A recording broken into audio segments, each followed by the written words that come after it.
इतिहास के पन्नों में कुछ ऐसी जातियों का जिक्र मिलता है जिन्हें अल्लाह ताला ने बेपनाह नेमतों और हुनर से नवाजा था, लेकिन उनकी सरकशी और अहंकार ने उन्हें तबाही के मुहाने पर ला खड़ा किया।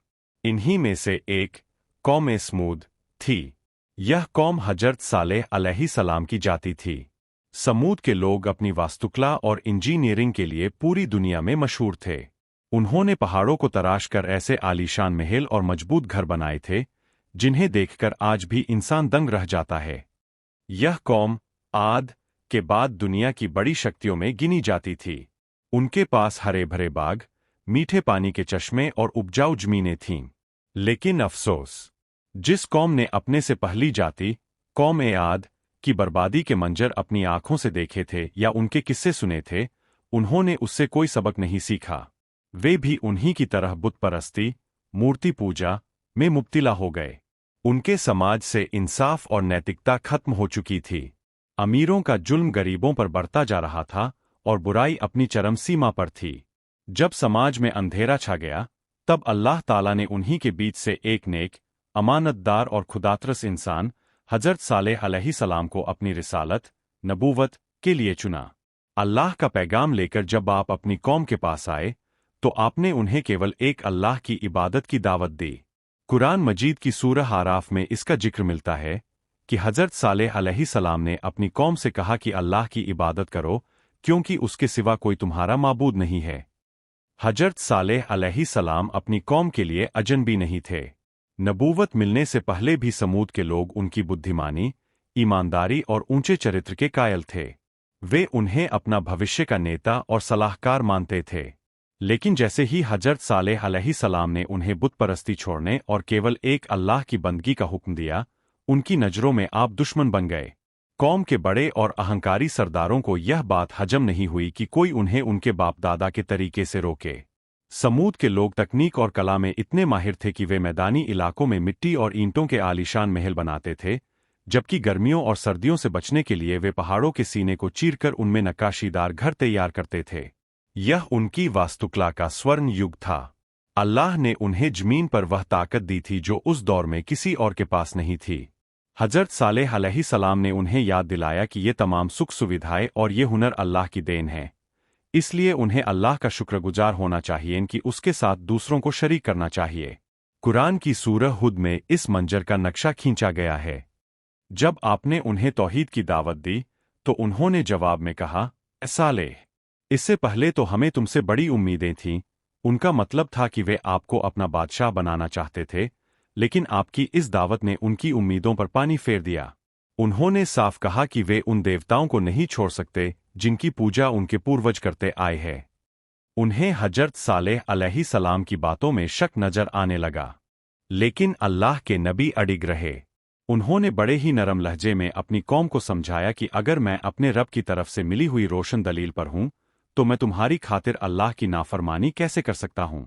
उन्होंने अपनी कौम को आगाह किया कि वे जमीन पर फसाद न फैलाएं और उन लोगों की पैरवी न करें जो मर्यादाओं को लांघ चुके हैं। समूद की वादी में अब हक और बातिल के बीच एक लंबी जंग शुरू हो चुकी थी। हजरत सालेह अलैहिस्सलाम की निरंतर कोशिशों के बावजूद कौम के प्रभावशाली लोग अपनी जिद पर अड़े रहे। वे गरीब और कमजोर तबके के उन लोगों का मजाक उड़ाते थे जो हजरत सालेह अलैहिस्सलाम की सच्चाई को पहचान चुके थे और ईमान ले आए थे। समूद के अहंकारी सरदारों ने उन ईमान वालों से पूछा, "क्या तुम्हें सच में यकीन है कि सालेह को अल्लाह ने पैगंबर बनाकर भेजा है?" उन निष्ठावान लोगों ने बड़े विश्वास से उत्तर दिया, "हाँ, जो पैगाम वे लेकर आए हैं, हम उस पर पूरी तरह ईमान रखते हैं।" यह सुनकर वे मगरूर सरदार कहने लगे, "जिस चीज पर तुम यकीन रखते हो, हम उसका पूरी तरह इनकार करते हैं।" वे अपनी धन दौलत और मजबूत महलों के नशे में इतने चूर थे कि उन्हें अपनी मौत और अल्लाह की पकड़ का जरा भी खौफ न था। हजरत सालेह अलैहिस्सलाम ने उन्हें समझाया कि यह सब अल्लाह की नेमतें हैं और तुम्हें दुनिया में इसलिए बसाया गया है ताकि तुम नेक अमल करो। कौम के 9 सबसे बड़े फसादी लोग, जो शहर में बुराई का केंद्र थे, उन्होंने हजरत सालेह अलैहिस्सलाम के खिलाफ साजिशें बुननी शुरू कर दीं। वे लोग न केवल खुद गुमराह थे, बल्कि दूसरों को भी राह हक से रोकते थे। उन्होंने समाज में ऐसा माहौल बना दिया था जहां सच्चाई बोलने वाले को पागल या जादू का मारा हुआ कहा जाने लगा। उन्होंने हजरत सालेह अलैहिस्सलाम पर आरोप लगाया कि शायद उन पर किसी ने जादू कर दिया है, जिसकी वजह से वे अपने पूर्वजों के धर्म के खिलाफ बातें कर रहे हैं। जब उनकी दलीलें खत्म हो गईं, तो उन्होंने अपनी हठधर्मी को साबित करने के लिए एक असंभव मांग रख दी। उन्होंने सोचा कि अगर वे कोई ऐसी चीज मांग ले जो इंसानी ताकत से बाहर हो, तो हजरत सालेह अलैहिस्सलाम को झूठा साबित करना आसान हो जाएगा। उन्होंने कहा, अगर आप वाकई सच्चे नबी हैं, तो हमारे सामने कोई ऐसा चमत्कार, मोजजा पेश करे जिसे देखकर हमारी आंखें फटी की फटी रह जाएं। यहीं से उस ऊंटनी का वाकया शुरू होता है, जो उनके लिए एक इम्तिहान बनने वाली थी।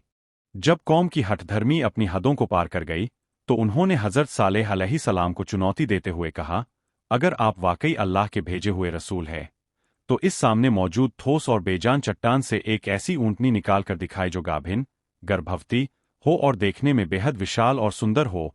उनका मानना था कि ऐसा होना नामुमकिन है, और इस तरह वे नबी को तौजुबिल्लाह झूठा साबित कर देंगे। हजरत सालेह अलैहिस्सलाम ने अपनी कौम से एक पक्का वादा लिया। आपने पूछा, अगर अल्लाह ने तुम्हारी यह मांग पूरी कर दी, तो क्या तुम मुझ पर और मेरे रब पर ईमान लाओगे? पूरी कौम ने एक सुर में वादा किया कि वे जरूर ईमान ले आएंगे। इसके बाद हजरत सालेह अलैहिस्सलाम ने अल्लाह के हुजूर दुआ के लिए हाथ उठा दिए। आपने नमाज अदा की और गिड़गिड़ा कर अपने परवरदिगार से इस मोज्जे की दरख्वास्त की ताकि लोगों पर हक जाहिर हो जाए। अचानक वह विशाल चट्टान किसी बर्तन की तरह बीच से फटी और उसमें से एक अत्यंत ऊंची और स्वस्थ ऊंटनी बाहर निकल आई। यह मंजर देखकर पूरी कौम सन रह गई। वह कोई साधारण जानवर नहीं था, बल्कि साक्षात कुदरत की निशानी थी। उसकी खूबियां ठीक वैसी ही थीं जैसी कौम ने मांगी थीं। यह चमत्कार देखकर कुछ लोग तो तुरंत सजदे में गिर पड़े और हजरत सालेह अलैहिस्सलाम की नबूवत की गवाही दी, लेकिन कौम के जालिम और मगरूर सरदार अब भी अपनी अहंकार में डूबे रहे। हजरत सालेह अलैहिस्सलाम ने उन्हें चेतावनी देते हुए कहा, यह अल्लाह की ऊंटनी है। अब जमीन पर अल्लाह का कानून चलेगा। यह ऊंटनी जहां चाहेगी चरेगी और जिस कुएं से तुम पानी पीते हो, एक दिन यह पानी पिएगी और एक दिन तुम सब पानी पियोगे। खबरदार, इसे किसी भी तरह का नुकसान पहुंचाने की कोशिश मत करना, वरना अल्लाह का दर्दनाक अजाब तुम्हें अपनी गिरफ्त में ले लेगा। अल्लाह की वह ऊंटनी कौमे समूद के बीच एक चलती फिरती निशानी बन गई थी। वह वादी में आजादी से घूमती और जहां चाहती चरती थी। हजरत सालेह सल्लल्लाहु अलैहि वसल्लम ने अल्लाह के हुक्म से पानी के इस्तेमाल का एक कानून मुकर्रर कर दिया था। नियम यह था कि एक दिन वह ऊंटनी अकेले कुएं का सारा पानी पिएगी और अगले दिन पूरा कबीला और उनके मवेशी पानी पिएंगे। हैरानी की बात यह थी कि जिस दिन ऊंटनी पानी पीती, उस दिन वह इतना दूध देती कि पूरी कौम के बर्तन भर जाते और सब लोग उसका दूध पीकर तृप्त हो जाते। यह एक ऐसी बरकत थी जिसे वे अपनी आंखों से देख रहे थे। लेकिन इंसानी फितरत देखिए, अल्लाह की इतनी बड़ी निशानी और रहमत के बावजूद कौम के बड़े बड़े रईसों को यह बात चुभने लगी। उन्हें अपनी आजादी और अपने कुएं पर एक जानवर का कब्जा बर्दाश्त नहीं हो रहा था। समूद के लोग तकनीक में तो बहुत आगे थे, लेकिन रूहानी तौर पर वे अंधे हो चुके थे। वे लोग छिप छिप कर मशवरे करने लगे कि इस ऊंटनी का क्या किया जाए। उन्हें डर था कि अगर यह ऊंटनी इसी तरह उनके बीच रही, तो धीरे धीरे उनके बच्चे और गरीब लोग हजरत सालेह सल्लल्लाहु अलैहि वसल्लम के दीन में शामिल हो जाएंगे। उनके लिए वह ऊंटनी एक जानवर नहीं, बल्कि उनके अहंकार के सामने एक बहुत बड़ी चुनौती थी। हजरत सालेह सल्लल्लाहु अलैहि वसल्लम उन्हें बार बार समझाते रहे कि यह अल्लाह की तरफ से एक आजमाइश, परीक्षा है। उन्होंने साफ लफ्जों में कह दिया था, इसे बुरी नीयत से हाथ भी न लगाना, वरना अचानक आने वाला अजाब तुम्हें तबाह कर देगा। मगर बदकिस्मत कौम के दिल पत्थर हो चुके थे। वे अपनी तबाही का सामान खुद अपने हाथों से तैयार करने की फिराक में थे। वादी-ए-समूद में अब एक बहुत बड़ी साजिश परवान चल रही थी। जैसे जैसे वक्त गुजरता गया, कौम-ए-समूद की नफरत और जिद बढ़ती गई। इस साजिश को अंजाम देने में दो औरतों का बहुत बड़ा हाथ था, जिनके नाम सिदू और नेजा बताए जाते हैं। ये दोनों औरतें बहुत धनवान थीं और हजरत सालेह सल्लल्लाहु अलैहि वसल्लम की कट्टर दुश्मन थीं। उन्होंने अपनी दौलत और खूबसूरती का लालच देकर कौम के नौजवानों को ऊंटनी के कत्ल के लिए उकसाना शुरू कर दिया। सिदू नाम की औरत ने अपने एक रिश्तेदार, मस्ता, को यह लालच दिया कि अगर वह ऊंटनी को मार दे, तो वह उससे शादी कर लेगी। वहीं दूसरी ओर, नेजा नाम की बुढ़िया ने कदार बिन सालिफ नाम के एक शख्स को अपनी बेटियों का लालच दिया। कदार बिन सालिफ अपनी कौम का सबसे बदबख्त और ताकतवर इंसान था। वह स्वभाव से बहुत क्रूर और अहंकारी था। इन लालच भरी पेशकशों ने उन बदकिस्मत लोगों के अंदर की इंसानियत को पूरी तरह खत्म कर दिया। कदार बिन सालिफ ने इस जुर्म की जिम्मेदारी अपने कंधों पर ली। उसके साथ 8 और लोग मिल गए और ये कुल 9 फसादी लोग शहर में आतंक का पर्याय बन गए। कुरान मजीद ने इन 9 लोगों का जिक्र करते हुए फरमाया है कि उस शहर में 9 ऐसे शख्स थे जो मुल्क में सिर्फ फसाद फैलाते थे और सुधार का कोई काम नहीं करते थे। उन्होंने आपस में कस्में खाईं कि वे न केवल ऊंटनी को खत्म करेंगे बल्कि रात के अंधेरे में हजरत सालेह सल्लल्लाहु अलैहि वसल्लम और उनके परिवार पर भी हमला करेंगे। हजरत सालेह सल्लल्लाहु अलैहि वसल्लम को अपनी कौम की इन काली करतूतों का एहसास हो रहा था। उन्होंने आखिरी बार उन्हें चेतावनी दी कि अल्लाह की इस निशानी के साथ छेड़छाड़ करना पूरी कौम की तबाही का सबब बनेगा। लेकिन जब किसी कौम की मति मारी जाती है तो उसे नसीहत भी झर लगने लगती है। वे 9 लोग अब उस घड़ी का इंतजार करने लगे जब ऊंटनी पानी पीने के लिए बाहर आए। वह मनहूस दिन ना पहुंचा जिसका खौफ हजरत सालेह सल्लल्लाहु अलैहि वसल्लम को था। कदार बिन सालिफ और उसके साथी एक पहाड़ी के पीछे छिपकर बैठ गए। जैसे ही अल्लाह की वह मौजजाती ऊंटनी पानी पीकर वापस लौटने लगी, इन जालिमों ने अपना जाल बिछा दिया। मस्ता नाम के शख्स ने सबसे पहले ऊंटनी की पिंडली पर तीर मारा, जिससे वह बुरी तरह जख्मी हो गई और लड़खड़ाने लगी। इसके बाद कदार बिन सालिफ, जिसे हदीस में सबसे बदबख्त इंसान कहा गया है, अपनी तलवार लेकर आगे बढ़ा। उसने पूरी ताकत से ऊंटनी के पैरों, कूंचों पर वार किया। ऊंटनी दर्द से कराह उठी और जमीन पर गिर पड़ी। इन पत्थरों जैसे दिल वाले लोगों को जरा भी रहम न आया। उन्होंने मिलकर उस मासूम और अल्लाह की निशानी कही जाने वाली ऊंटनी को कत्ल कर दिया। ऊंटनी का छोटा बच्चा, जो यह सब देख रहा था, खौफ के मारे पहाड़ की चोटी की तरफ भागा। कहा जाता है कि उस बच्चे ने पहाड़ पर चढ़कर आसमान की तरफ मुंह किया और 3 बार बहुत दर्दनाक आवाज निकाली। वह आवाज मानो पूरी कौम के लिए तबाही का सायरन थी।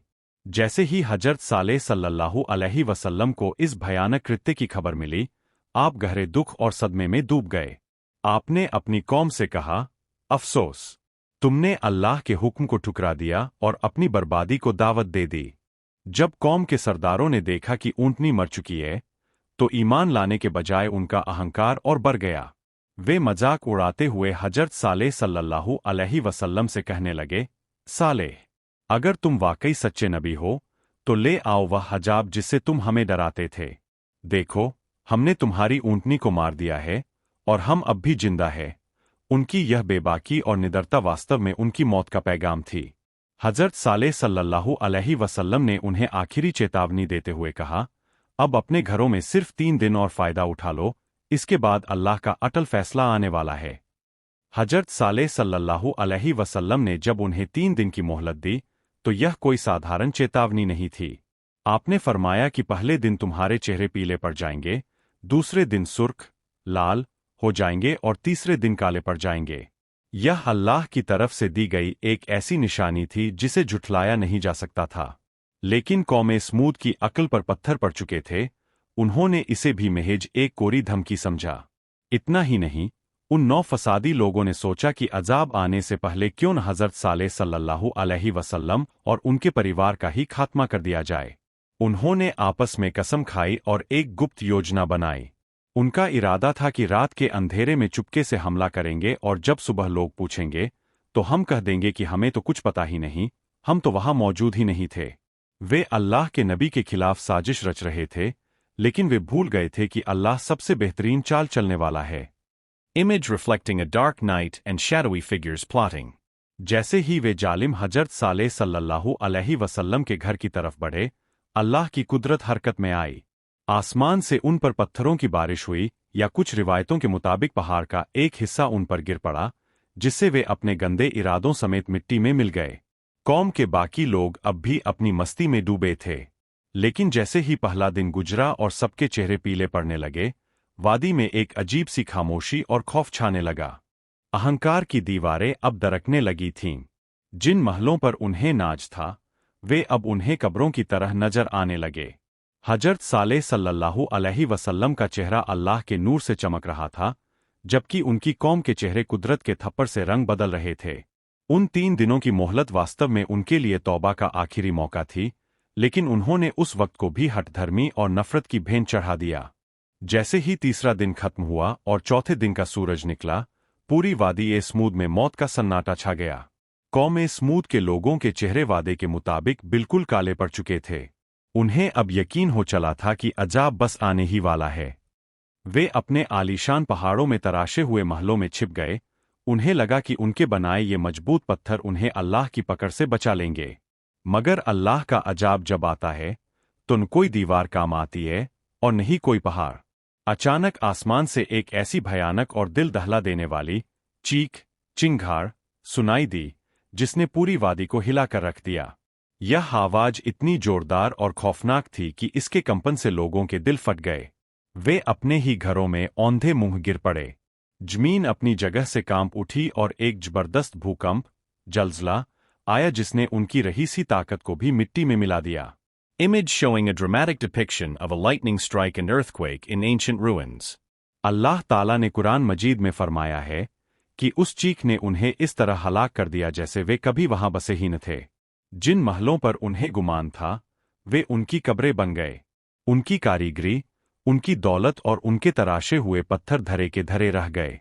जो लोग कल तक अपनी ताकत के नशे में चूर होकर हजरत साले सल्लल्लाहु अलैहि वसल्लम का मजाक उड़ाते थे, आज उनका नामो निशान मिट चुका था।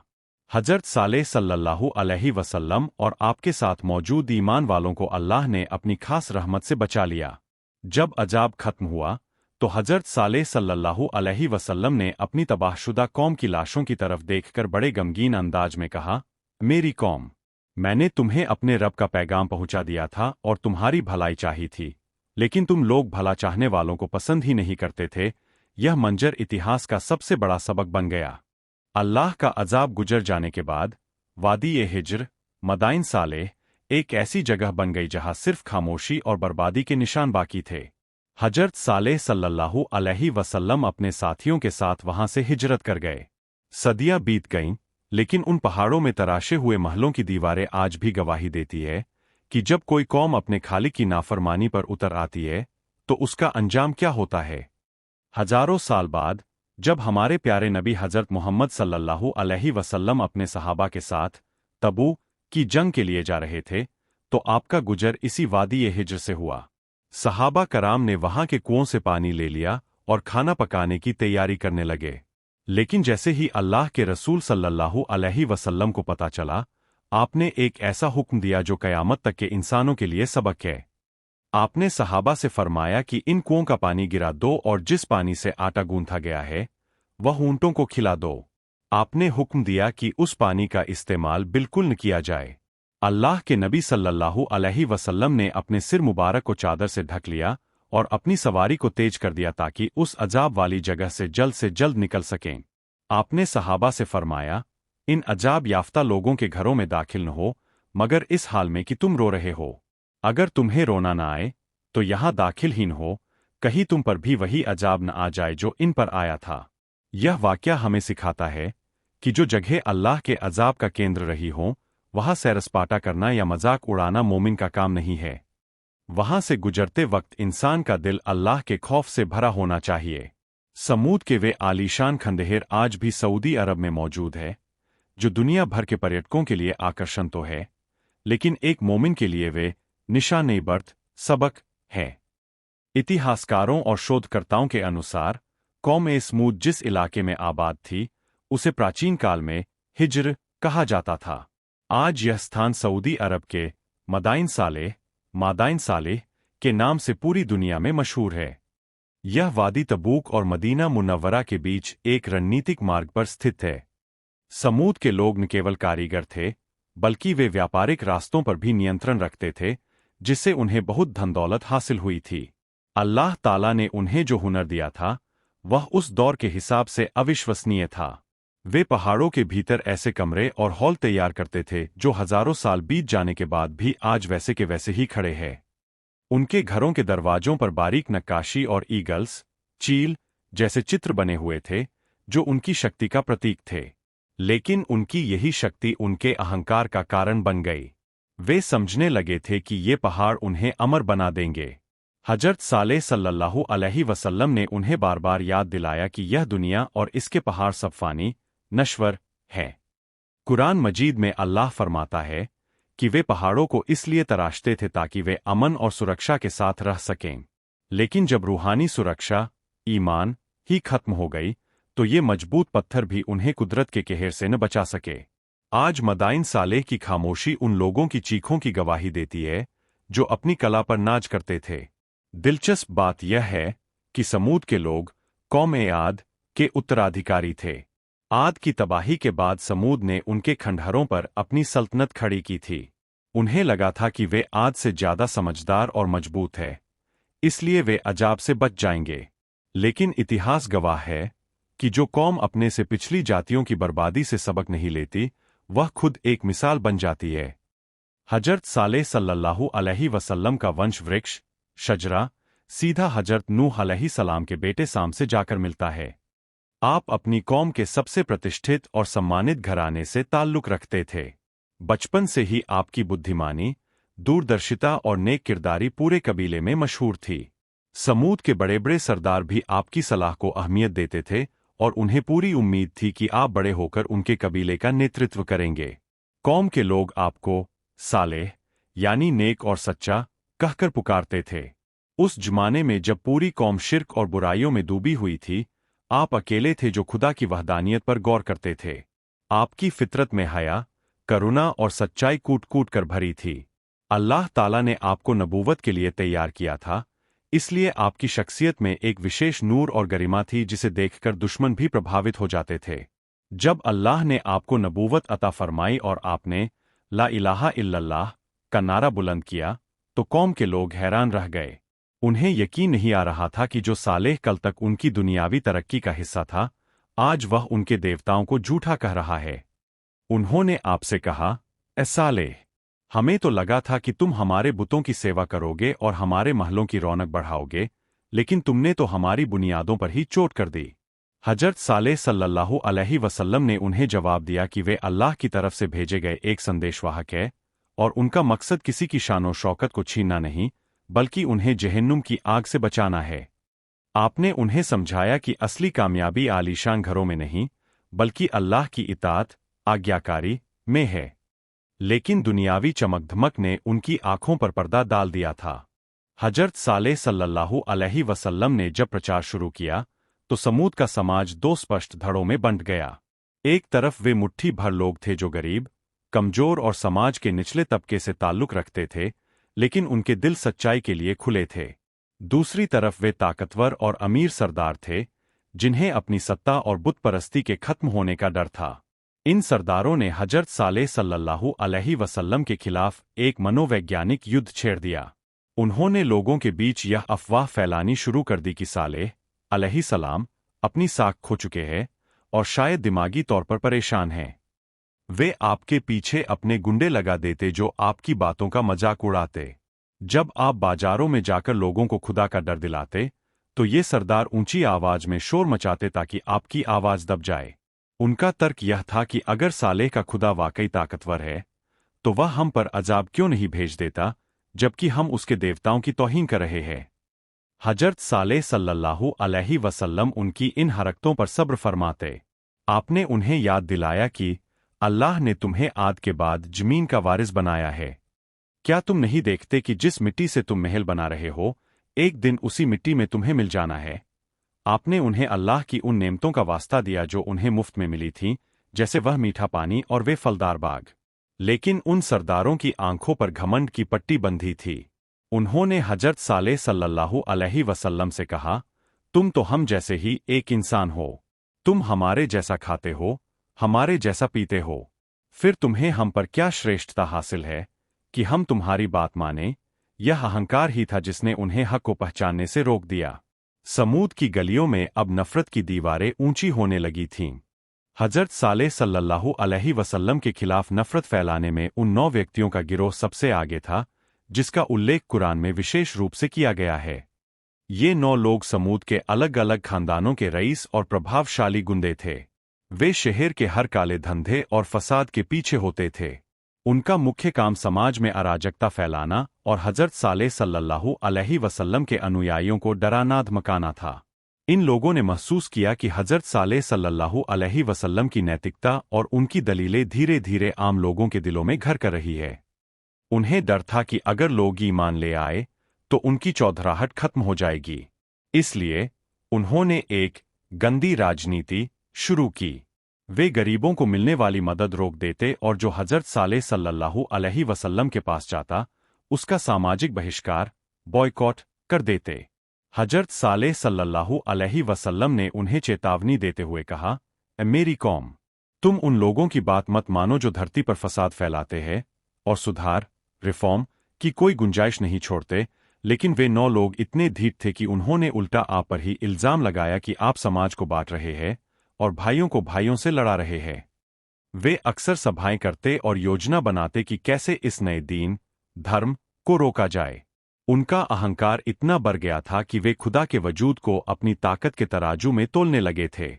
वादी ए समूद में चारों तरफ खुशहाली तो थी, लेकिन रूहानी तौर पर वह समाज सड़ चुका था। यह 9 लोगों का गिरोह उसी सड़ांत का नतीजा था जो पूरी कौम को बर्बादी की तरफ धकेल रहा था। हजरत सालेह सल्लल्लाहु अलैहि वसल्लम ने अपनी कौम को केवल डराया नहीं, बल्कि उन्हें अल्लाह की रहमत का रास्ता भी दिखाया। कुरान की सूरह हुद में जिक्र है कि आपने अपनी कौम से फरमाया, "ए मेरी कौम, अल्लाह से माफी मांगो और उसकी तरफ रुजू करो, तौबा करो। यकीनन मेरा रब बहुत करीब है और दुआओं को कबूल करने वाला है।" यह एक पैगंबर की अपनी कौम के लिए तड़प थी कि वे किसी तरह सीधे रास्ते पर आ जाएं। लेकिन कौम के सरदारों ने इस प्यार और हमदर्दी का जवाब पत्थर दिली से दिया। वे कहने लगे, "सालेह, तुम जो ये नई नई बातें लेकर आए हो, इससे हमें और हमारे बाप दादा के देवताओं को बहुत तकलीफ पहुंच रही है। अगर तुम चुप नहीं हुए तो हम तुम्हें पत्थर मार मार कर मार डालेंगे।"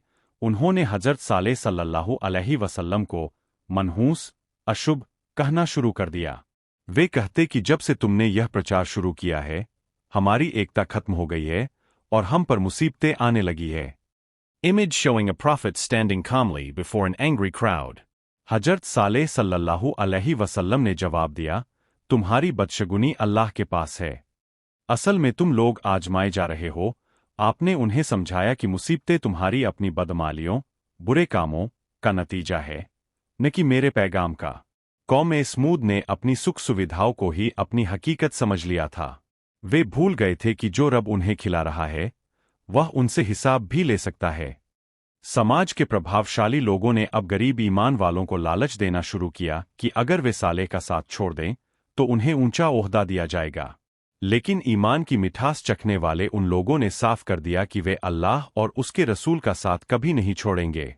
यहीं से उस मोजजे ऊंटनी की मांग ने जोर पकड़ा, क्योंकि काफिरों को लगा कि अब केवल एक असंभव चमत्कार ही सालेह को चुप करा सकता है।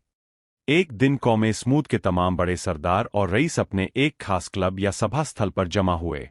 यह उनकी सबसे बड़ी पंचायत थी। उन्होंने हजरत सालेह सल्लल्लाहु अलैहि वसल्लम को वहां बुलाया और सबके सामने एक शर्त रखी। उन्होंने एक विशाल चट्टान की तरफ इशारा करते हुए कहा, "सालेह, अगर तुम वाकई खुदा के पैगंबर हो तो अपनी सच्चाई साबित करने के लिए इस बेजान पत्थर से हमारे लिए एक ऐसी ऊंटनी पैदा करो जो दिखने में अद्भुत हो, पूरी तरह जवान हो और वह गाभिन गर्भवती भी हो।"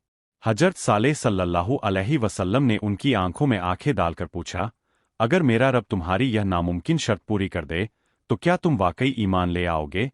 उन्होंने कसम खाकर वादा किया कि वे तुरंत ईमान ले आएंगे। यह उनके लिए एक आखिरी मौका था। हजरत सालेह सल्लल्लाहु अलैहि वसल्लम ने अल्लाह के हुजूर दुआ की। आपने गिड़गिड़ाकर अर्ज किया कि या अल्लाह, इन पर अपनी निशानी जाहिर कर दे ताकि इन्हें हक की पहचान हो जाए। अचानक उस विशाल पत्थर के अंदर से जोरदार आवाजें आने लगीं। पूरी चट्टान इस तरह हिलने लगी जैसे उसमें जान आ गई हो। देखते ही देखते वह पत्थर फट गया और उसमें से एक विशालकाय, सुंदर और वैसी ही ऊंटनी बाहर निकली जैसा उन्होंने मुतालबा किया था। वह कोई जादू नहीं था, बल्कि साक्षात कुदरत का करिश्मा था। वह ऊंटनी निकलते ही जमीन पर चढ़ने लगी। Image showing a miraculous camel emerging from a split rock.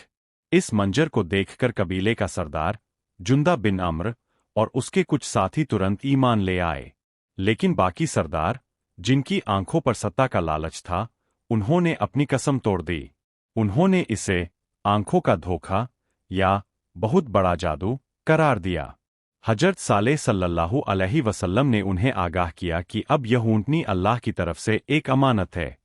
इसे नुकसान पहुंचाना मतलब सीधे अल्लाह से जंग करना होगा। वह मोजजाती ऊँटनी अब वादी-ए-हिज्र का हिस्सा बन चुकी थी।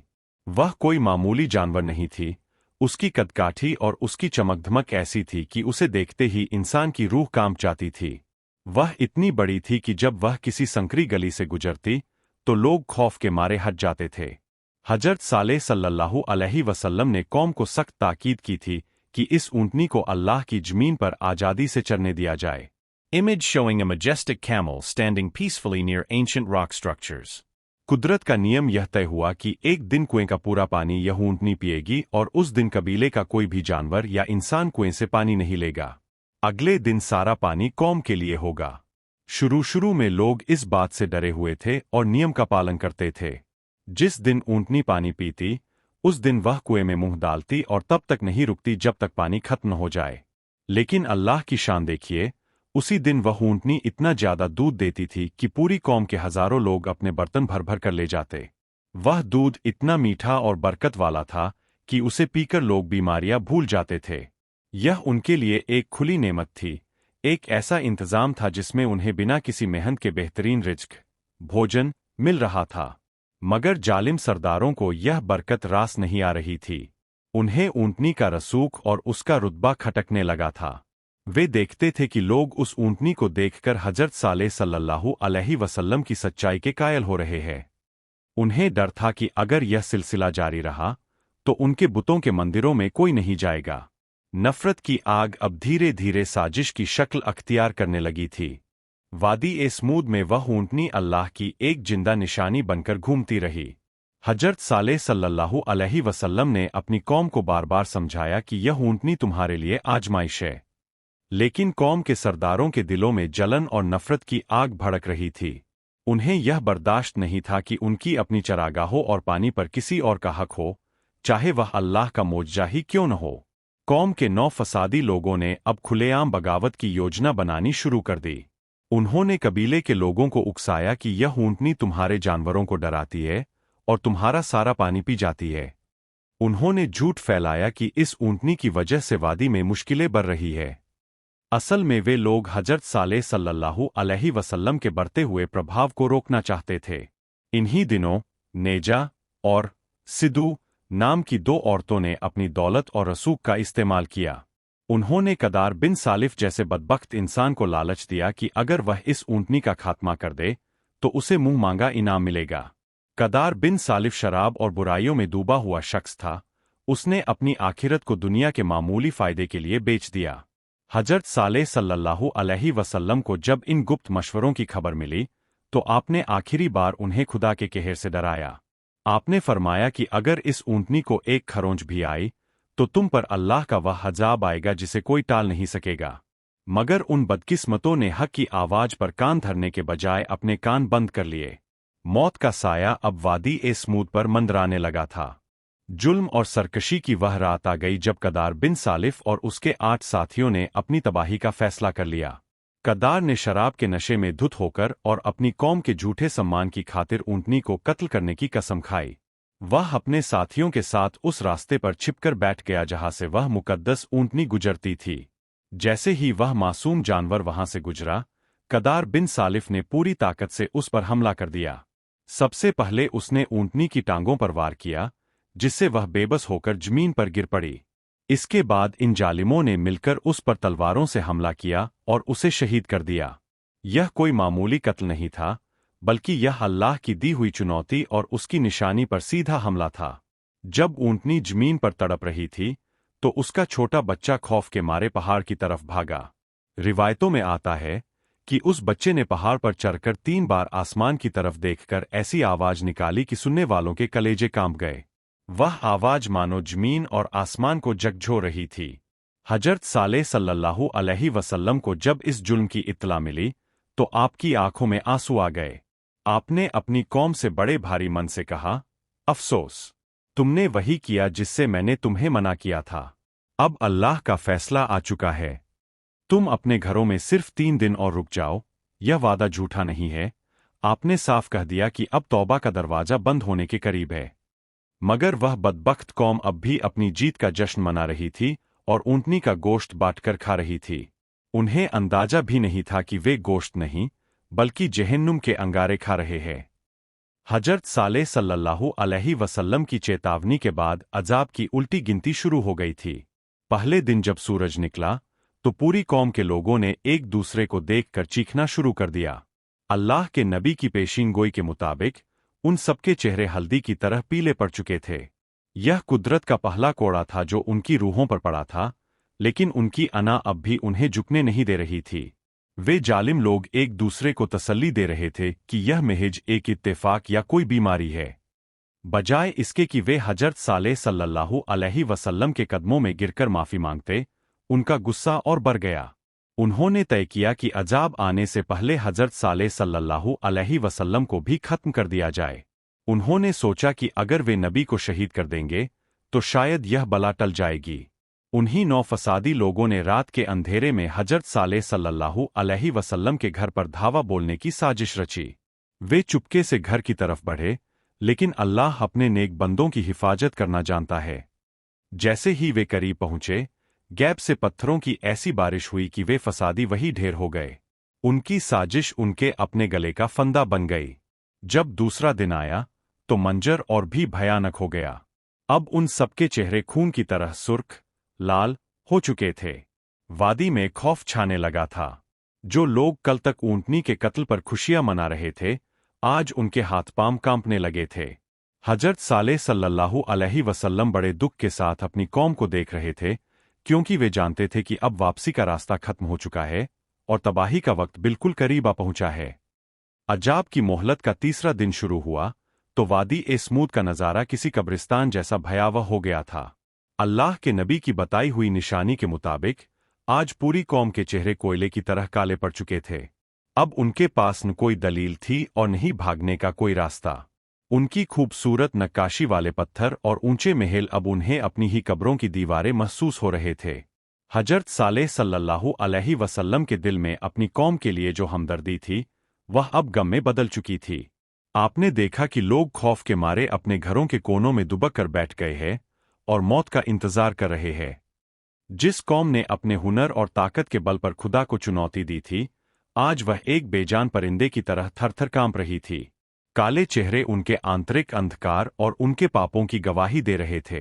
इतिहास की किताबों में आता है कि उस दिन हवाएं रुक गई थीं और परिंदों ने चहकना बंद कर दिया था। पूरी कायनात मानो उस बड़े फैसले का इंतजार कर रही थी जो अर्श से होने वाला था। हजरत सालेह सल्लल्लाहु अलैहि वसल्लम ने अपने साथियों और उन तमाम लोगों को इकट्ठा किया जो ईमान ला चुके थे। आपने अल्लाह के हुक्म से उन्हें उस बस्ती से दूर एक सुरक्षित स्थान पर ले जाने का फैसला किया ताकि वे उस आने वाले कहर से महफूज रह सकें। जाते जाते हजरत सालेह सल्लल्लाहु अलैहि वसल्लम ने मुड़कर अपनी बस्ती की तरफ देखा। आपकी आंखों में आंसू थे, क्योंकि एक नबी कभी अपनी कौम की तबाही नहीं चाहता।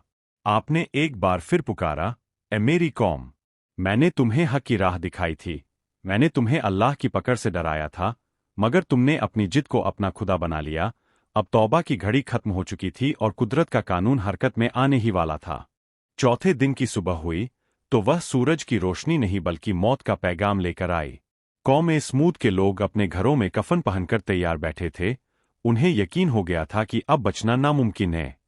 अचानक आसमान से एक ऐसी भयानक और दिल दहला देने वाली चीख, भयानक आवाज सुनाई दी जिसने जमीन और आसमान के बीच की हर चीज को झकझोर कर रख दिया। यह महज एक आवाज नहीं थी, बल्कि अल्लाह का गजब था। वह चीख इतनी जोरदार थी कि उसके कंपन से उन मगरूर लोगों के दिल उनके सीनों के अंदर ही फट गए।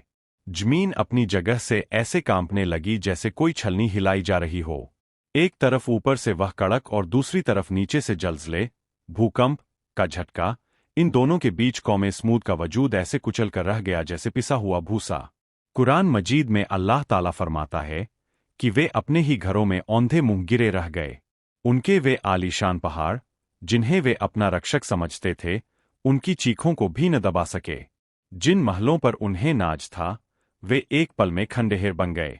वह पूरी वादी, जो कभी खुशहाली और चहल पहल से आबाद थी, अब एक ऐसा वीराना बन चुकी थी जहां मौत का सन्नाटा पसरा हुआ था। जब अजाब थम गया तो हजरत सालेह सल्लल्लाहु अलैहि वसल्लम और आपके ईमान वाले साथी वहां पहुंचे। आपने अपनी तबाहशुदा कौम की लाशों को देखा और बड़े दर्द के साथ फरमाया, मेरी कौम, मैंने तुम्हें अपने रब का पैगाम पहुंचा दिया था और तुम्हारी भलाई चाही थी, लेकिन तुम लोग खैरख्वाहों, भला चाहने वालों को पसंद ही नहीं करते थे। इस तरह एक अजीम और ताकतवर कौम का अंत हुआ, जिसने अपनी अक्ल और हुनर के घमंड में अपने पैदा करने वाले को ही भुला दिया था। तबाही के उस खौफनाक मंजर के बाद वादी ए हिज्र अब इंसानों के रहने के काबिल नहीं रही थी। हजरत सालेह सल्लल्लाहु अलैहि वसल्लम अपने उन साथियों के साथ जो ईमान लाए थे और जिन्हें अल्लाह ने अजाब से बचा लिया था, वहां से हिजरत पलायन कर गए। रिवायतों के मुताबिक आप वहां से फलस्तीन के इलाके में या कुछ जानकारों के अनुसार मक्का मुकरमा की तरफ तशरीफ ले गए, जहां आपने अपनी जिंदगी के बाकी दिन अल्लाह की इबादत में गुजारे। कौम समूद का अंजाम दुनिया के लिए एक बहुत बड़ी निशानी बन गया। अल्लाह ताला ने कुरान में उनकी मिसाल देकर कयामत तक आने वाली नस्लों को यह पैगाम दिया है कि चाहे तुम पहाड़ों को तराश कर घर बना लो या जमीन के सीने को चीर कर दौलत निकाल लो, अगर तुम्हारे दिल में खुदा का खौफ और शुक्रगुजारी नहीं है तो तुम्हारी तरक्की तुम्हें तबाही से नहीं बचा सकती। आज भी जब कोई सऊदी अरब के उस इलाके मदाइन सालेह से गुजरता है तो वहां की वीरान गलियां और खामोश पहाड़ चीख चीख कर यह गवाही देते हैं कि यहां एक ऐसी कौम रहती थी जिसे अपनी ताकत पर घमंड था। अल्लाह ने उनके उन मजबूत घरों को जमीन पर जाहिर रखा ताकि आने वाले लोग उन्हें देखकर इबरत सबक हासिल करें और यह जान ले कि अल्लाह की पकड़ बहुत सख्त है। हजरत सालेह सल्लल्लाहु अलैहि वसल्लम की यह दास्तान हमें सिखाती है कि अल्लाह की निशानियों का मजाक उड़ाना और उसके नबियों की नाफरमानी करना इंसान को उस मुकाम पर ले जाता है जहां से वापसी मुमकिन नहीं होती। असल कामयाबी पत्थरों को तराशने में नहीं, बल्कि अपने अखलाक और ईमान को संवारने में है। हजरत सालेह सल्लल्लाहु अलैहि वसल्लम और ऊंटनी का यह वाकया महज एक ऐतिहासिक घटना नहीं है, बल्कि यह इंसानी फितरत और खुदा के कानून का एक आईना है। इस पूरी दास्तान से हमें कुछ ऐसे सबक मिलते हैं जो आज के दौर में भी उतने ही सच है जितने हजारों साल पहले थे। तरक्की और घमंड। कौम समूद की सबसे बड़ी गलती यह थी कि उन्होंने अपनी तकनीकी तरक्की, पहाड़ों को तराशने का हुनर को ही अपनी खुदा समझ लिया था। इंसान जब अपनी काबिलियत पर घमंड करने लगता है तो वह अपने असल मालिक को भूल जाता है। अल्लाह की निशानियों का सम्मान। वह ऊंटनी अल्लाह की एक निशानी थी। हमारे इर्दगिर्द बिखरी कुदरत, नदियाँ, पहाड़ और मासूम जानवर भी अल्लाह की निशानियां हैं। इनका अनादर करना या इन्हें नुकसान पहुंचाना अल्लाह के गजब को दावत ये देना एक है। था इस्लामिक बुराई वाक़या का साथ देना। जो कि ऊंटनी कुरानी को कत्ल तो वाक़या सिर्फ था 9 लोगों ने और किया एक था, नबी का लेकिन और पूरी उसकी कौम इसलिए कौम का तबाह हुई वाक़या था क्योंकि जो बाकी कुरान लोगों में ने उन जालिमों को बयान रोका किया गया नहीं, है। बल्कि तो उनके जुर्म में दोस्तों, खामोश ये रहकर तो उनका साथ यकीनन दिया। आपको बहुत अच्छा लगा बुराई को होगा। होते तो देखना आगे और चुप एक रहना और भी कहानी उतना ही बड़ा जो गुनाह है है। एक तौबा की यतीम मोहलत। छोटी सी अल्लाह ने बच्ची की उन्हें 3 दिन का वक्त और दिया ताकि वे अल्लाह का तौबा कर सकें। इंसाफ।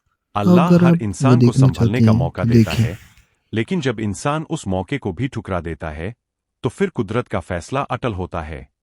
हजरत सालेह सल्लल्लाहु अलैहि वसल्लम की वफ़ात के बारे में मुख्तलिफ रिवायतें हैं, मगर आम राय यह है कि आपने अपनी बाकी उम्र मक्का मुकरमा में गुजारी और वही हतीम के पास दफन हुए। आज मदाइन सालेह की खामोश वादियाँ हमें पुकार पुकार कर कह रही है कि महलों और दौलत की चमक हमेशा नहीं रहती, सिर्फ इंसान के नेक आमाल और उसका ईमान ही बाकी रहता है। अल्लाह हमें इस वाक़ये से सबक हासिल करने और सीधे रास्ते पर चलने की तौफीक अता फरमाए।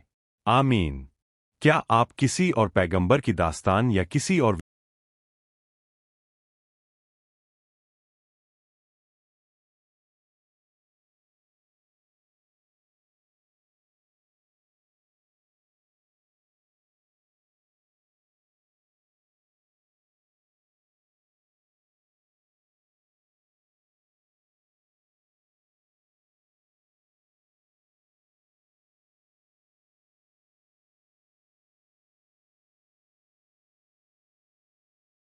चिनपुर गांव की सरहद पर एक छोटी सी झोपड़ी थी जो दिखने में मामूली थी लेकिन वहां खुशियों का बसेरा था। 9 साल की जैनब अपनी मासूम आंखों और प्यारी मुस्कान से पूरे घर को रोशन रखती थी। उसके पिता रजब दिन भर शहर की तपती धूप में पसीना बहाते ताकि शाम को अपनी लाडली के लिए उसकी पसंद की कोई चीज ला सकें। माँ फातिमा घर के कामों के साथ साथ चारपाई बुनती थीं ताकि घर की आमदनी में रजब का हाथ बंटा सकें। एक सुनहरी शाम, जब सूरज ढल रहा था और परिंदे अपने घोंसलों की तरफ लौट रहे थे, जैनब ने अपनी माँ का पल्लू पकड़कर बड़े लाड से पूछा, अम्मा, कल मेरी सालगिरह है, आपने मेरे लिए क्या खास सोचा है? फातिमा ने उसे सीने से लगा लिया और मुस्कुराकर कहा, मेरी जान, तेरे लिए वो सुर्ख लाल रंग का जोड़ा तैयार किया है जो तुझे बहुत पसंद था। तभी रजब घर में दाखिल हुए और जैनब को गोद में उठाकर बोले, और मैं अपनी शहजादी के लिए शहर से वो घड़ी लाया हूं जिसका इंतजार तुम्हें महीनों से था। जैनब की खुशी का ठिकाना न था। वो पूरे घर में तितली की तरह नाचने लगी। वो मासूम ये नहीं जानती थी कि ये हंसी, ये लाड़ प्यार और ये अपनों का साया बस चंद लम्हों का मेहमान है। अगली सुबह जब रजब काम पर जाने के लिए तैयार हुए तो उन्होंने जैनब का माथा चूमा और वादा किया, बेटा, मैं शाम को सूरज ढलने से पहले लौट आऊंगा, फिर हम मिलकर तुम्हारी सालगिरह का जश्न मनाएंगे। जैनब ने हाथ हिलाकर उन्हें विदा किया, लेकिन उसे क्या मालूम था कि उसके बाप का ये वादा उसकी जिंदगी का सबसे लंबा और दर्दनाक इंतजार बन जाएगा। सूरज ढल चुका था और आसमान पर सितारों की चादर बिछने लगी थी। जैनब नया सुर्ख जोड़ा पहनकर, आंखों में उम्मीद की चमक लिए दरवाजे पर बैठी थी। हर गुजरते साए को देख उसे लगता कि उसके अब्बू आ गए। फातिमा भी बार बार गली की ओर देखती और दिल ही दिल में किसी अनहोनी के डर से कांप उठती। अम्मा, अब्बू अभी तक क्यों नहीं आए? क्या वो मेरी घड़ी भूल गए? जैनब ने सहमी हुई आवाज में पूछा। फातिमा ने उसे तसल्ली दी, नहीं बेटा, काम ज्यादा होगा, बस आते ही होंगे। रात के 10 बज चुके थे। अचानक सन्नाटे को चीरती हुई दरवाजे पर एक जोरदार दस्तक हुई। फातिमा उम्मीद और डर के बीच झूलती हुई दरवाजे की तरफ दौड़ी। बाहर रजब नहीं, बल्कि पुलिस की गाड़ी खड़ी थी। एक सिपाही ने नजरें झुकाते हुए कहा, क्या आप रजब की बीवी है? शहर के मोड़ पर एक भयानक एक्सीडेंट हुआ है। रजब अब इस दुनिया में नहीं रहे। फातिमा के पैरों तले जमीन खिसक गई। एक गूंजती हुई चीख उसके हलक से निकली और वह बेसुध होकर जमीन पर गिर पड़ी। जैनब दौड़ती हुई आई। उसे समझ नहीं आ रहा था कि क्या हुआ। अम्मा, उठो अम्मा, अब्बू कहाँ है? वह अपनी मां को झकझोरने लगी, लेकिन फातिमा तो सदमे की गहरी वादियों में खो चुकी थी। पूरी रात उस छोटी सी झोपड़ी में मातम छाया रहा। अगले दिन जब रजब का जनाजा उठा तो गांव का हर शख्स अश्कबार था। इसी भीड़ में रजब का भाई रशीद और उसकी चाची आबिदा भी शामिल थे। आबिदा की आंखों में दिखावे का दुख था, लेकिन जहन में कुछ और ही खिचड़ी पक रही थी। रजब के जाने के साथ ही जैनब के सर से वो मजबूत साया हमेशा के लिए उठ गया था जिसने उसे दुनिया की हर धूप से बचाकर रखा था। अब्बू के जाने के बाद घर की दीवारें जैनब और फातिमा को काटने को दौड़ती थीं। फातिमा, जो रजब के साथ मिलकर घर चलाती थी, अब अंदर से बिल्कुल टूट चुकी थी। वह घंटों अपनी बेटी को देखती रहती और उसकी आंखों से बेख्तियार आंसू बहने लगते। उसे अपनी मौत के करीब होने का एहसास होने लगा था। एक दोपहर फातिमा ने जैनब को पास बुलाया, उसके बालों को सहलाया और कांपती आवाज में कहा, जैनब बेटा, अगर कभी मैं भी तेरे अब्बू के पास चली जाऊं तो हिम्मत मत हारना। याद रखना, जिसका कोई नहीं होता उसका अल्लाह होता है। जैनब ने अपनी मां का हाथ कसकर थाम लिया और रोते हुए बोली, अम्मा, आप ऐसी बातें क्यों कर रही हो? आप ठीक हो जाओगी। लेकिन फातिमा की रूह तो रजब की याद में जैसे आधे रास्ते तय कर चुकी थी। तीसरे दिन सुबह जब जैनब उठी तो उसने देखा कि उसकी मां गहरी नींद में है, लेकिन वो नींद मौत की थी। डॉक्टर ने बताया कि दिल का दौरा पड़ने से उनकी मौत हो गई। 9 साल की मासूम जैनब के सर से अब मां की ठंडी छाव भी छीन ली गई थी। इसी बीच चाची आबिदा और चाचा रशीद वहां पहुंचे। चाचा रशीद बीमार थे और लकवे की वजह से बोल नहीं सकते थे, मगर उनकी आंखों से बहते आंसू बता रहे थे कि उन्हें अपनी यतीम भतीजी का कितना दुख है। वहीं चाची आबिदा के चेहरे पर एक अजीब सी बेरुखी थी। उसने जैनब के सामान को देखा और भारी आवाज में कहा, चलो जैनब, अब तुम हमारे साथ रहोगी। वैसे भी तुम्हारा यहां और है ही कौन? जैनब ने अपना छोटा सा बैग उठाया, जिसमें उसकी मां की एक पुरानी पाजेब और कुछ यादें थीं, और भारी कदमों से अपने नए घर की ओर चल दी। उसे नहीं पता था कि यह नया घर उसके लिए किसी कैद खाने से कम नहीं होगा। चाची आबिदा का घर जैनब की झोपड़ी से बड़ा और पक्का था, लेकिन वहां की हवा में जैनब के लिए कोई अपनापन नहीं था। आबिदा के 2 बच्चे थे, अदील और सना। सना जैनब की ही उम्र की थी, लेकिन दोनों की किस्मत में जमीन आसमान का फर्क था। पहले ही दिन आबिदा ने जैनब को एक कोने में पुराना फटी चटाई वाला बिस्तर देते हुए साफ कह दिया, देख जैनब, यहां मुफ्त की रोटियां नहीं मिलेंगी। अगर इस घर में रहना है तो हाथ-पांव चलाने होंगे। सुबह के 5 भी नहीं बजे थे कि आबिदा की कड़कती आवाज ने जैनब की नींद उड़ा दी। ए लड़की, उठ और झाड़ू लगा। बर्तन ढेर पड़े हैं और कपड़े भी धोने हैं। नन्ही जैनब, जिसने अभी अपनी मां का गम भी ठीक से नहीं भुलाया था, ठंडे पानी में बर्तन मांजने लगी। उसकी उंगलियां ठंड से नीली पड़ जातीं, लेकिन चाची का दिल नहीं पसीजता। जब खाने का वक्त आता तो अदील और सना को ताजा खाना और दूध दिया जाता, जबकि जैनब के हिस्से में जूठन या सूखी रोटियां आतीं। जैनब की सबसे बड़ी तकलीफ यह थी कि उसे सना के पुराने और फटे हुए कपड़े पहनने को दिए जाते, जबकि उसकी अपनी मां के दिए हुए सुर्ख जोड़े को चाची ने अलमारी में बंद कर दिया था। एक दिन जैनब ने सहमते हुए पूछा, चाची, क्या मैं अपनी मां वाली पाजेब देख सकती हूं? आबिदा ने उसे जोरदार तमाचा रसीद किया और गर्जी, वो सब अब मेरा है। तूने यहां रहने का किराया देना है या नहीं? चुपचाप काम कर, वरना आज खाना नहीं मिलेगा। जैनब अपनी गाल सहलाती हुई रसोई में चली गई। कोने में बैठे बेबस चाचा रशीद की आंखों से आंसू गिर रहे थे, लेकिन वो लाचारी की वजह से जैनब को सीने से लगाने की हिम्मत भी नहीं जुटा पा रहे थे।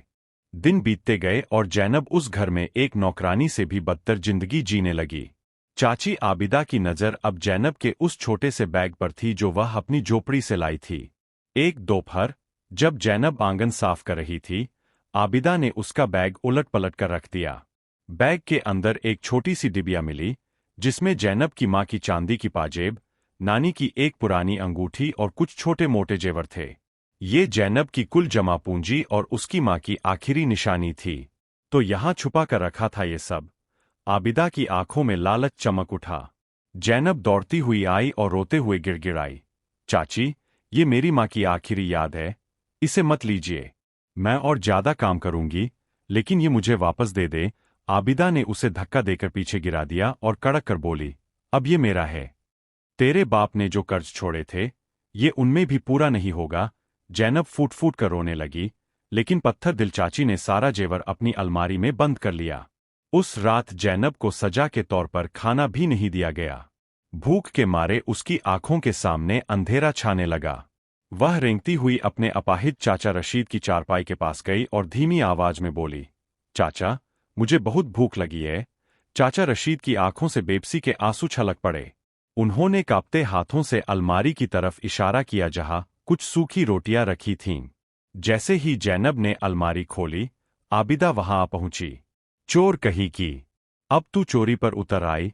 उसने जैनब के बाल पकड़े और उसे घसीटते हुए काली कोठरी में बंद कर दिया। उस ठंडी रात में जैनब भूखे पेट जमीन पर पड़ी अल्लाह को पुकारती रही। महीने गुजर गए, मगर जैनब की तकदीर की लकीरें और उलझती गईं। सर्दी की एक ऐसी रात आई जब आसमान से मूसलाधार बारिश हो रही थी और ठंडी हवाएं हड्डियों को कपा रही थीं। चाचा रशीद की तबीयत बहुत बिगड़ चुकी थी। चाची आबिदा ने जैनब से कहा, तेरे चाचा के इलाज में बहुत पैसा खर्च हो रहा है, अब तू हमारे लिए बोझ बन गई है। जैनब ने रोते हुए कहा, चाची, मैं आधा खाना खाऊंगी, बस मुझे यहां रहने दें। मगर आबिदा के दिल पर पत्थर पड़ चुके थे। उसने आधी रात को जैनब का हाथ पकड़ा और उसे दरवाजे की तरफ खींचने लगी। बाहर निकल, आज से तेरा और हमारा कोई रिश्ता नहीं। जैनब को अपनी आंखों पर यकीन नहीं आया। बाहर घना अंधेरा, गरजते बादल और बर्फ जैसा ठंडा पानी गिर रहा था। चाची, मुझे मत निकालो, मैं मर जाऊंगी, बाहर मेरा कोई नहीं है। जैनब दरवाजे की चौखट पकड़कर बिलखती रही, लेकिन आबिदा ने उसे जोरदार धक्का दिया। जैनब कीचड़ में जा गिरी और दरवाजा अंदर से बंद हो गया। वो नन्ही बच्ची बंद दरवाजे को पीटती रही, चाची दरवाजा खोलो, मुझे डर लग रहा है। मगर अंदर से कोई जवाब नहीं आया। बारिश ने उसे सराबोर कर दिया और ठंड से उसके दांत बजने लगे। जब कोई रास्ता न बचा, तो वह कांपते कदमों से गांव की पुरानी मस्जिद की सीढ़ियों तक पहुंची और वहां एक कोने में सिमट कर बैठ गई। उसने अपने घुटनों में सिर छुपा लिया और सिसकते हुए खुदा से कहा, या अल्लाह, मेरे माँ बाप तेरे पास है, तूने मुझे यहां क्यों छोड़ दिया? क्या मेरा इस दुनिया में कोई नहीं? उस रात आसमान भी जैनब के दुख में आंसू बहा रहा था। सुबह की पहली किरण फूटी, मगर जैनब के लिए हर तरफ अंधेरा ही था। बारिश थम चुकी थी, लेकिन उसके कपड़े अब भी गीले थे और जिस्म तेज बुखार से तप रहा था। वह मस्जिद की सीढ़ियों से उठी तो उसके पैर लड़खड़ा रहे थे। भूख के मारे उसके पेट में मरोड़ उठ रहे थे। रास्ते में एक दुकानदार ने उसे देखा और पूछा, बच्ची, तू कौन है? यहां क्या कर रही है? जैनब के पास शब्द नहीं थे। उसने बस खामोशी से अपना सिर झुका लिया और आगे बढ़ गई। भटकते भटकते वह शहर के बाजार में जा पहुंची। वहां एक औरत ने उसे देखा, जिसके चेहरे पर बनावटी ममता और गले में महंगी मालाएं थीं। उसने जैनब को पास बुलाया। अरे ओ मासूम बच्ची, तू इतनी बीमार क्यों है? चल मेरे साथ, मैं तुझे अच्छा खाना खिलाऊंगी और दवा भी दूंगी। जैनब, जो अपनों की बेरुखी देख चुकी थी, इस अजनबी की मीठी बातों में आ गई। उसे लगा शायद अल्लाह ने उसकी पुकार सुन ली है। मगर वह औरत कोई रहनुमा नहीं, बल्कि एक बेरहम गिरोह की हिस्सा थी। वह जैनब को एक पुरानी हवेली में ले गई और अंदर जाते ही दरवाजा जोर से बंद कर दिया। वहां जैनब ने देखा कि उसके जैसे और भी कई मासूम बच्चे फटेहाल कपड़ों में कोने में दुबके बैठे थे। उस औरत का चेहरा अचानक बदल गया। उसने जैनब को एक गंदा कटोरा थमाया और चिल्लाकर बोली, कल से तुझे भी बाजार में भीख मांगनी होगी। अगर खाली हाथ लौटी तो याद रखना, कोड़े पड़ेंगे और खाना भी नहीं मिलेगा। जैनब की रूह कांप उठी। उसे एहसास हुआ कि वह एक नर्क से निकलकर दूसरे नर्क में आ फंसी है। उस हवेली में जैनब की जिंदगी किसी दुस्वप्न जैसी हो गई थी। हर सुबह उसे जबरदस्ती बाजार के किसी कोने में खड़ा कर दिया जाता। जैनब, जिसकी आंखों में कभी पढ़ाई के सपने थे, अब उन आंखों में भीख मांगने की शर्मिंदगी और आंसू थे। कुछ दिन बीते तो जैनब की तबीयत और भी खराब हो गई। उसे तेज निमोनिया हो गया और वो ठीक से खड़ी भी नहीं हो पा रही थी।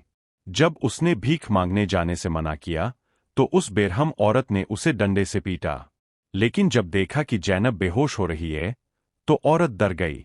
उसे लगा कि बीमार बच्ची उसके काम की नहीं, उल्टा मुसीबत बन जाएगी। रात के अंधेरे में उस औरत ने जैनब को घसीटकर एक सुनसान सड़क के किनारे फेंक दिया। जा, जहां मरना है मर, यहां मत नजर आना। जैनब अधमरी हालत में कीचड़ में पड़ी थी। उसकी सांसें उखड़ रही थीं। तभी वहां से एक बूढ़ी औरत गुजरी, जिनका नाम अम्मा खदीजा था। उनकी कमर झुकी हुई थी और हाथ में एक पुरानी लाठी थी, मगर उनका दिल सोने का था। जब उन्होंने जैनब को इस हाल में देखा, तो उनकी चीख निकल गई। अम्मा खदीजा ने कांपते हाथों से जैनब का चेहरा सीधा किया। हाय मेरी बच्ची, ये क्या हाल बना रखा है? उन्होंने पास पड़े एक कुएं से पानी निकाला, जैनब का चेहरा साफ किया और उसे गोद में उठा लिया। उनकी गोद में वही ममता की खुशबू थी जो जैनब की अपनी मां फातिमा में थी। अम्मा खदीजा उसे अपने छोटे से घर ले गईं, उसे गर्म दूध पिलाया और पूरी रात उसके सिरहाने बैठकर पट्टियां बदलती रहीं। पहली बार हफ्तों बाद जैनब को महसूस हुआ कि वो सुरक्षित है। अम्मा खदीजा के छोटे से घर में जैनब को वह सुकून मिला जिसकी वह उम्मीद छोड़ चुकी थी। अम्मा खदीजा बहुत गरीब थीं, मगर उनके पास देने के लिए ढेर सारा प्यार था। उन्होंने जैनब को नहलाया, उसे साफ कपड़े पहनाए और अपनी कहानियों और दुआओं से जैनब के जख्मी दिल पर मरहम रखा। धीरे धीरे जैनब के मुरझाए हुए चेहरे पर फिर से मुस्कान लौटने लगी। वह अम्मा खदीजा को उम्मी कहने लगी और उनके हर काम में हाथ बंटाती। एक दिन, जब जैनब अम्मा खदीजा के साथ बाजार से लौट रही थी, अचानक सामने से चाची आबिदा आ गई। जैनब को साफ सुथरे कपड़ों में और खुश देखकर आबिदा के दिल में जलन की आग भड़क उठी। उसने सोचा कि अगर जैनब किसी के पास सुकून से है, तो जरूर उसके पास उसके बाप का कोई छुपा हुआ पैसा होगा। आबिदा दौड़कर आई और जैनब का हाथ जोर से पकड़ लिया। तो यहां छुपी बैठी है तू? घर से भागकर इस बुढ़िया के पास आ गई। अम्मा खदीजा ने हिम्मत दिखाई और जैनब को अपने पीछे छुपा लिया। छोड़ दो इस बच्ची को, तुमने इसे मरने के लिए सड़क पर फेंक दिया था, अब किस हक से आई हो? आबिदा जोर से हंसी और बोली, मैं इसकी सगी चाची हूं, कानूनी तौर पर यह मेरी है। बुढ़िया, हट जा सामने से वरना तुझे जेल भिजवा दूंगी। जैनब बुरी तरह कांपने लगी और अम्मा खदीजा का दामन कसकर थाम लिया। आबिदा ने जैनब को बालों से पकड़ा और उसे घसीटते हुए ले जाने लगी। अम्मा खदीजा उन्हें रोकने के लिए आगे बढ़ी, लेकिन आबिदा ने उन्हें ऐसा धक्का दिया कि वो जमीन पर गिर पड़ी। जैनब की चीखें गलियों में गूंजती रहीं, लेकिन आबिदा उसे फिर से उसी अंधेरी कोठरी में ले जाकर बंद करने में कामयाब हो गई। चाची आबिदा ने जैनब को वापस उसी बदबूदार और अंधेरी कोठरी में फेंक दिया। इस बार उसने दरवाजे पर भारी ताला लगा दिया और कसम खा ली कि वह जैनब को तभी छोड़ेगी जब उसे उसके बाप की जायदाद का पूरा पता चल जाएगा। जब तक तू सच नहीं उगलेगी, तुझे सूरज की रोशनी नसीब नहीं होगी, आबिदा बाहर से चिल्लाई। जैनब भूख, प्यास और पुराने निमोनिया की वजह से बेहाल थी। 3 दिन बीत गए, उसे सिर्फ पानी का एक घूंट दिया गया। जैनब का शरीर अब जवाब दे रहा था, उसकी सांसें उखड़ रही थीं और आवाज हलक में दब चुकी थी। चौथी रात, कोठरी के ठंडे फर्श पर पड़ी जैनब ने आखिरी बार अपनी धुंधली आंखों से आसमान की तरफ देखा और बुदबुदाई, या अल्लाह, मैं बहुत थक गई हूं। अगर तू मुझे बचाना चाहता है तो बचा ले, वरना मुझे मेरे अम्मा अब्बू के पास बुला ले। उधर अम्मा खदीजा ने हार नहीं मानी थी। वह अपनी टूटी टांग और गिरती सेहत के बावजूद दर-दर भटक रही थीं कि कोई उनकी जैनब को बचा ले। वह शहर के हर बड़े दरवाजे पर गईं, मगर कोई यतीम की पुकार सुनने वाला नहीं था। अगली सुबह जब आबिदा ने कोठरी खोली, तो जैनब बेसुध पड़ी थी। उसका शरीर आग की तरह तप रहा था। आबिदा डर गई। उसे डर जैनब की मौत का नहीं, बल्कि पुलिस का था। उसने बदहवासी में जैनब को उठाया और शहर के एक सरकारी अस्पताल के बरामदे में छोड़कर भागने की कोशिश की। लेकिन कुदरत को कुछ और ही मंजूर था। उसी वक्त अस्पताल में अम्मा खदीजा अपने पैर का इलाज कराने पहुंची थीं। जैसे ही उनकी नज़र स्ट्रेचर पर पड़ी जैनब पर पड़ी, उनकी चीख निकल गई, मेरी बच्ची, मेरी जैनब। उन्होंने डॉक्टर के पैर पकड़ लिए। जैनब मौत की दहलीज पर थी, लेकिन उसकी रूह अपनी उम्मी की आवाज पहचान रही थी। अस्पताल में डॉक्टरों की कड़ी मेहनत और अम्मा खदीजा की रात भर की दुआओं ने चमत्कार कर दिया। जैनब की आंखों ने जब दोबारा रोशनी देखी, तो सामने अपनी उम्मी को पाया। लेकिन चाची आबिदा इतनी आसानी से हार मानने वाली नहीं थी। उसने जैनब पर अपना हक जताने के लिए अदालत का दरवाजा खटखटाया। आबिदा का इरादा जैनब की पुश्तैनी जमीन और जेवर को पूरी तरह हड़पना था। अदालत का दिन आया। काजी साहब की मेज पर फाइलें सजी थीं। आबिदा अपने वकील के साथ पूरी तैयारी से आई थी। उसने सफेद लिबास पहना था ताकि वह मासूम दिख सके। उसने जज से कहा, हुजूर, मैं जैनब की सगी चाची हूं। यह बुढ़िया इसे जबरदस्ती ले गई है। मैं अपनी भतीजी को वापस चाहती हूं ताकि मैं उसकी परवरिश कर सकूं। अम्मा खदीजा बेबस होकर खड़ी थीं। उनके पास कोई महंगा वकील नहीं था। जैनब कांपते हुए कटघरे में खड़ी थी। काजी साहब ने पूछा, जैनब बेटा, तुम किसके साथ रहना चाहती हो? जैनब ने अभी मुंह खोला ही था कि अचानक अदालत का दरवाजा खुला। सबको चौंकाते हुए व्हील चेयर पर चाचा रशीद अंदर आए। उनके चेहरे पर पश्चाताप के आंसू थे। उन्होंने इशारे से अपने वकील को एक पुराना बक्सा और कुछ कागजात दिए। उन कागजों में रजब, जैनब के पिता, का वह वसीयतनामा था जो आबिदा ने छुपा दिया था। उसमें साफ लिखा था कि रजब की सारी जायदाद जैनब की है। साथ ही चाचा रशीद का वह हलफनामा, एफिडेविट, भी था, जो उन्होंने अपनी बीमारी के दौरान एक हमदर्द पड़ोसी की मदद से तैयार करवाया था। उसमें आबिदा के हर जुल्म की दास्तान लिखी थी। जैनब को सर्दी में बाहर निकालना, उसे भूखा रखना और उसकी मां के जेवर छीनना। आबिदा का चेहरा कागज की तरह सफेद पड़ गया। अदालत के कमरे में सन्नाटा छा गया जब काजी साहब ने वो वसीयतनामा और चाचा रशीद का कबूलनामा पढ़ा। आबिदा के झूठ की दीवारें ढह चुकी थीं। काजी साहब ने अपना हथौड़ा मेज पर मारा और फैसला सुनाया, आबिदा बेगम, आपने न सिर्फ एक यतीम बच्ची का हक मारा, बल्कि उस पर जुल्म की वो इंतहा की जिससे इंसानियत का सर शर्म से झुक जाए। आपको 10 साल की बामशक्कत कैद की सजा सुनाई जाती है और जैनब की सारी जायदाद और जेवर उसे वापस करने का हुक्म दिया जाता है। पुलिस जब आबिदा को ले जा रही थी, तो वह पैरों में गिरकर माफी मांगने लगी, लेकिन अब बहुत देर हो चुकी थी। जैनब दौड़कर अम्मा खदीजा के सीने से लग गई।